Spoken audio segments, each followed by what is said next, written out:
नमस्कार। आपने जो धैर्य बनाए रखा है वो सचमुच सराहनीय है। इसका लाभ आपको अवश्य मिलेगा। आज हम सारे आर्थिक समस्या से जूझ रहे हैं। तब हम चीन, अमेरिका तथा भारत का आर्थिक विश्लेषण करने जा रहे हैं। उपलब्ध जानकारी के अनुसार तीनों देशों के आपसी संबंध कैसे रहेंगे इसकी समीक्षा करेंगे और कुछ उपायों की बात करेंगे। आज का वीडियो बड़ा ही रोचक है। यदि आपने हमारे इस चैनल को सब्सक्राइब नहीं किया है तो तुरंत कर लें। तो चलिए सबसे पहले हम चीन की बात करते हैं। 1 अक्टूबर 1949 दोपहर 3:15 बजे उस समय की राजधानी पेकिंग, जो आज बीजिंग के नाम से जानी जाती है, उसका आधार लेकर अगर हम कुंडली बनाते हैं तो मकर लग्न की कुंडली बनती है, जिसमें बुध की महादशा और चंद्र की अंतर्दशा है। गोचर में जब 29 सितंबर 2020 को राहु का पंचम भाव में प्रवेश होगा, तब चीन अपने देश की महामारी से धीरे धीरे मुक्ति पा लेगा। इसी समय में अपने इंफ्रास्ट्रक्चर को दोबारा ठीक करके निवेशकों से अच्छी खासी भागीदारी जुटा सकता है, ऐसा लगता है। सप्तम भाव में रहे मंगल की दृष्टि लग्न पर तथा चंद्र पर होने के कारण चीन का आक्रामक स्वभाव, छल और बल के प्रभाव से विश्व को प्रभावित कर रहा है। विश्व के सारे व्यापार में गति से प्रगति करने वाला चीन अपने देश में धीरे धीरे मानवता को खो रहा है। महत्वपूर्ण बात तो यह है कि ऐसे समय में भी चीन अपनी आर्थिक नीति के कारण हानिकारक नहीं बल्कि लाभप्रद स्थिति में आ रहा है, क्योंकि रोग के अनुभव के कारण जो दवा उन्होंने बनाई है उसके व्यापार के लिए वो विश्व में प्रयास करेगा।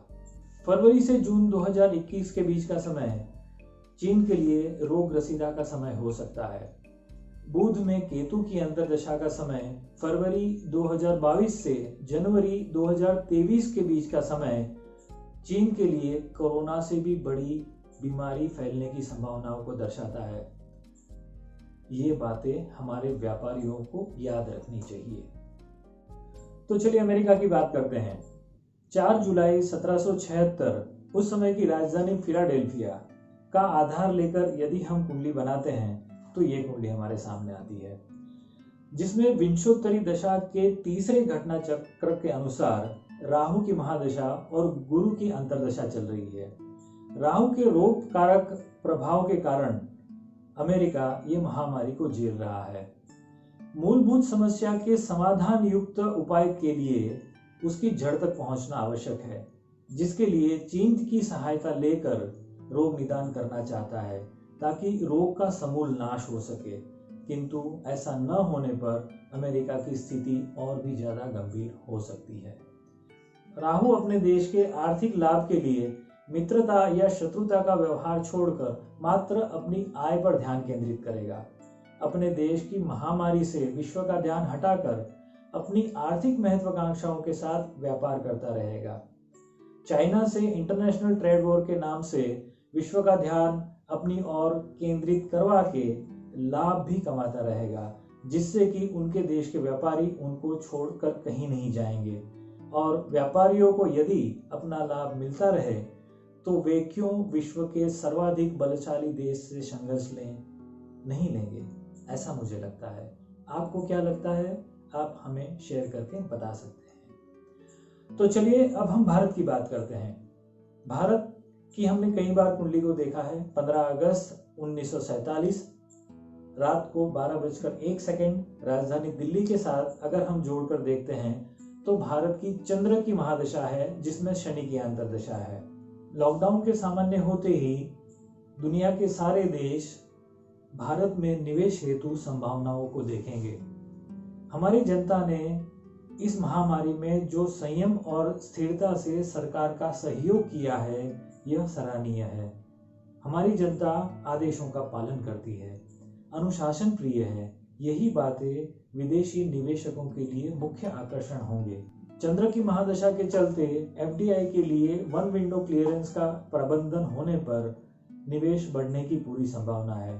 चंद्र की महादशा गति और नवीनता को कहती है और शनि कर्म प्रधान है। कर्म में गति, सुविधाओं में गति तथा कर्म करने के लिए मूलभूत ग्राउंड लेवल पर सुविधाओं में गति तथा विश्वसनीय कार्य प्रणाली से हमारे देश में निवेश बढ़ने की पूरी संभावना है।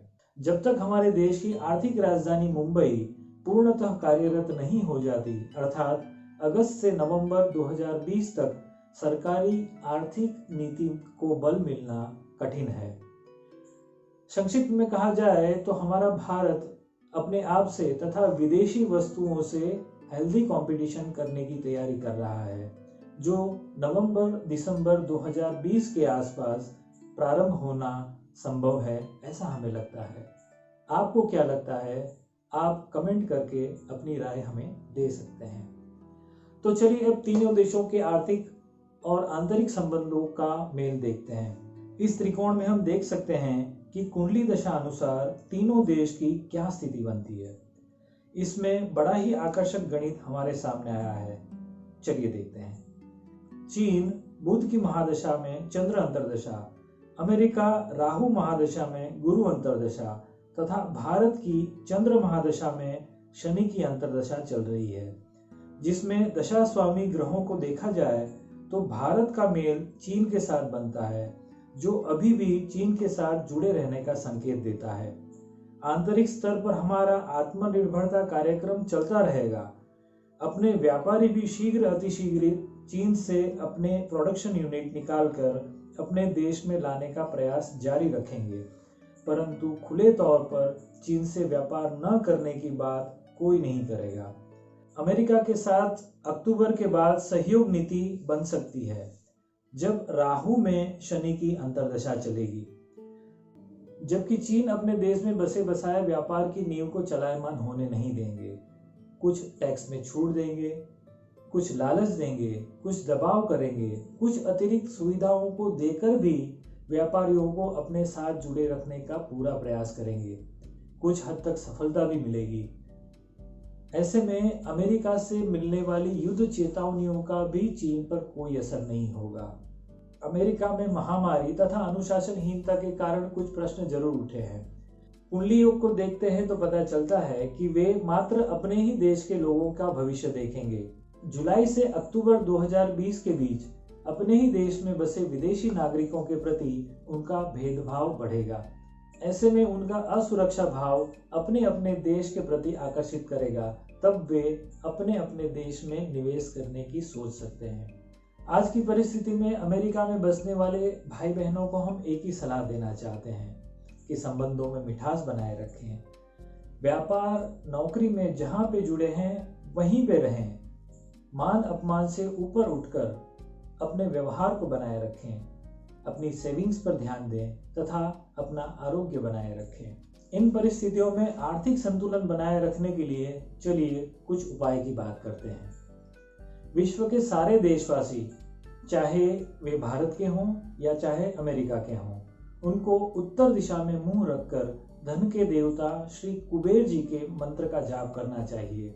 ये मंत्र हैं: ओम यक्षाय कुबेराय वैष्णवनाय धनधान्यधिपतये धनधान्य समृद्धि में देहि दापय स्वाहा, अथवा ओम श्री कुबेराय नमः का मंत्र जाप यथाशक्ति करना चाहिए।